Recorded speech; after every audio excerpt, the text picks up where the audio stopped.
Hello guys, nandito tayo ngayon sa may Antel Grand Village. Ayan guys, sobrang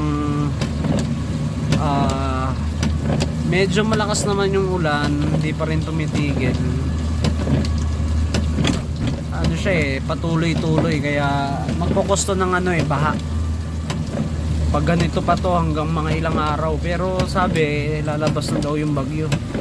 So by Tuesday pa.